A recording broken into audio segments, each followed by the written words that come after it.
Hello, and welcome to Compelled to Impact, a channel where experts share wisdom, knowledge, experiences, and ways you can renew your mind and transform your life.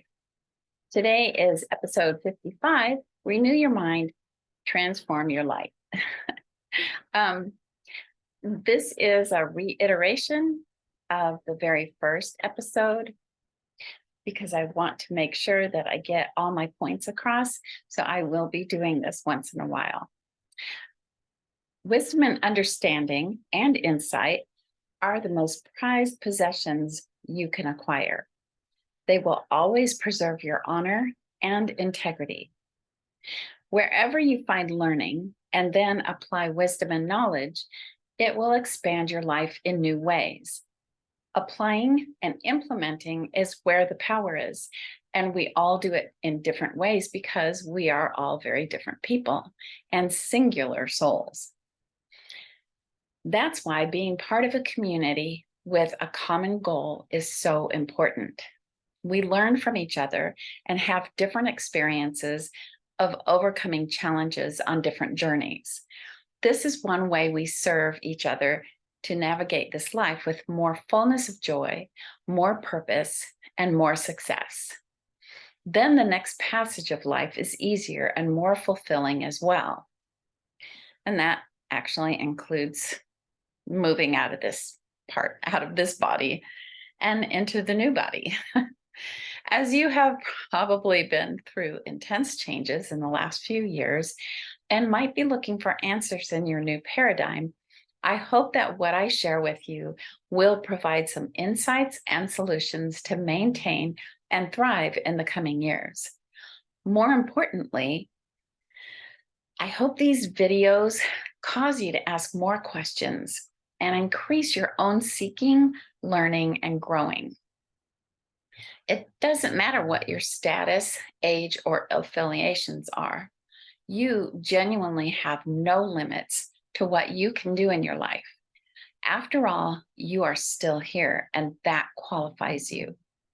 You have a practical purpose and a divine purpose, which might be the same thing. For example, finding your infinite value and contributing that value to your family group is both practical and sacred. There is an inherent connection within your essence that is here to complete your specific purpose. And it is a divine or sacred purpose that changes the section of the world you live in. Though not confined to your location, as ripples of whatever you think, say, and do continue to expand. Part of this purpose is to understand how valuable you are, what your task is, and then to cultivate it every day. If you feel like something is missing that you can do, that is probably the beginning of your sacred purpose journey. You have a connection to God and creation within your spirit, which is an exact image of all those characteristics that brought you here. This is a sensitive area, a sensitive subject for a lot of people, one that has been shoved into religious beliefs.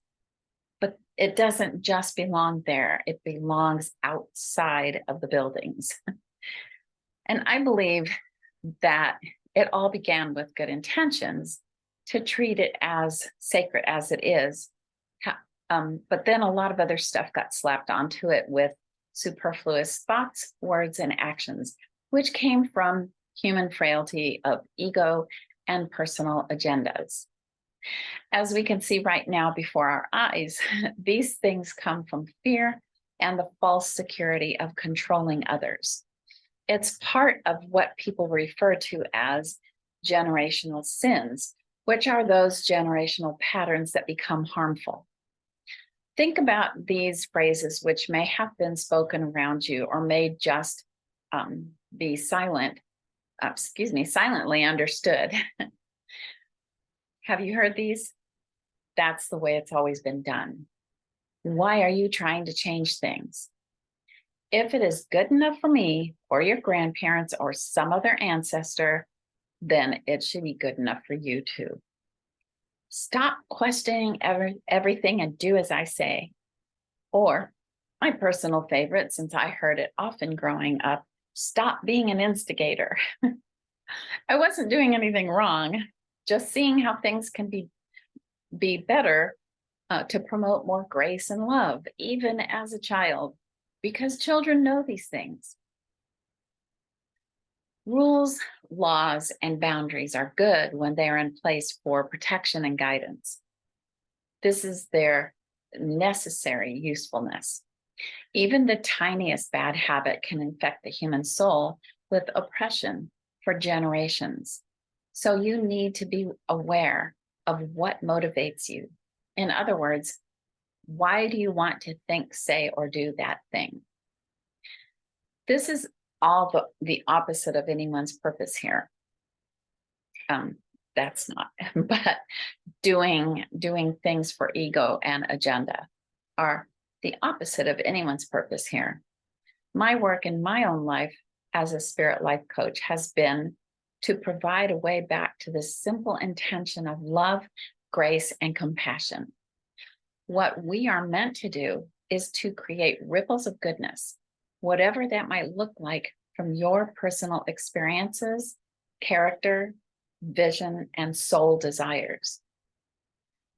That is why this ancient scripture exists. And it says, do not conform to the pattern of this world, but be transformed by the renewing of your mind. Then your actions test what God's good and perfect will is. In other words, don't do things just because they have become ordinary or accepted as normal habits and say, oh, that's the way I am, or that's how I'm wired, because that's a cop-out. I believe this is proof that your spirit, as the reflection of the divine spirit of God, is here to redeem the harmful patterns of the generations before you, not by doing things the same way they have always been done, but by shaking your family tree just enough to bring back the original goodness and decency of integrity.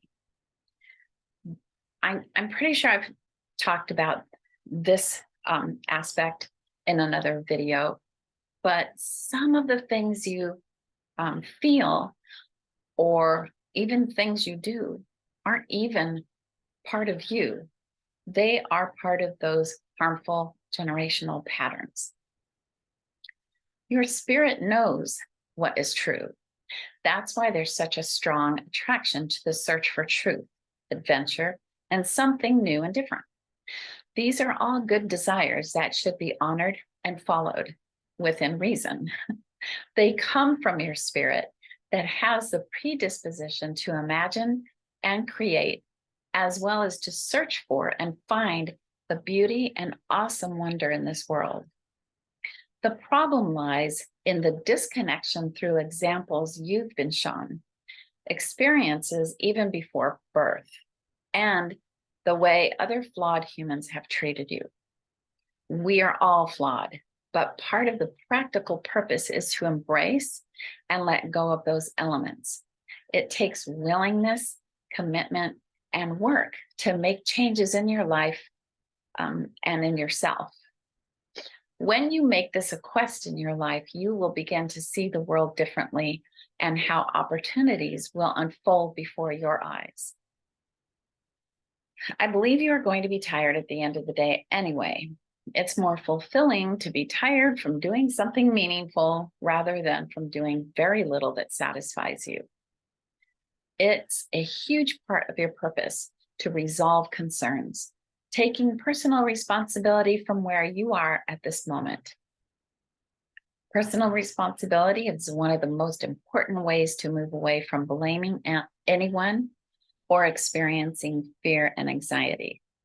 It's crucial to focus your energy, time, and resources on being proactive to change your thoughts, words, and actions so that you are able to change harmful patterns in your life into successful shifts. Be transformed by the renewing of your mind. Life learners in every area have been teaching this to be true. to be the decision maker of your mind and use it in new capacities, to think and make your mind up for yourself. Here's one place you will see examples of how taking personal responsibility expedites renewing your mind and creating a fulfilling and satisfying life for yourself and those you love. I use Bible scripture from time to time as well as other quotes, but in no way is this a religious thing or telling you what to believe. It's where I learned many wise sayings and better ways to live, but not necessarily from my upbringing alone. For reference, I was raised in the Catholic Church, but always felt unsettled in the controlled environment of learning. Eventually, I began attending non-denominational Christian churches and went into deeper understanding. However, it wasn't until I was curious enough to begin reading the Bible several times and asking God directly for wisdom that I found more profound meaning with spirit and soul nourishment for more practical and divine existence. It's important to have wise mentors and leaders. However, it is each person's job to do their own seeking and research to find their own path. We're not a copy of someone else, so be the original that you were intended to be. The intention of my work is to expose another concept of this life journey, showing the importance of alignment of your spirit, heart, mind, and body as it was designed to be, to amplify your health, wealth, and relationships, beginning with the one on the inside of yourself and connecting with your higher power, God, outside of yourself. This is essential for higher level living. Each part of your being must be nurtured for better health. Growth and taking care of yourself is the cornerstone from which you can spring to be present in your life and helpful to others around you. It all works together and flourishes when you attend to learning a balanced nurturing of your spirit life, heart, mind, and body.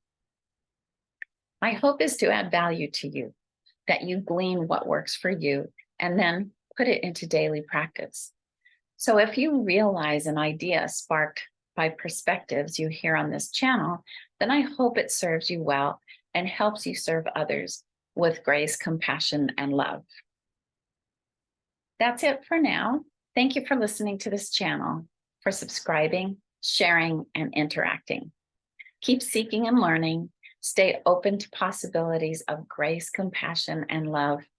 And as always, live excellently, give generously, and love lavishly. Ciao for now. Mwah.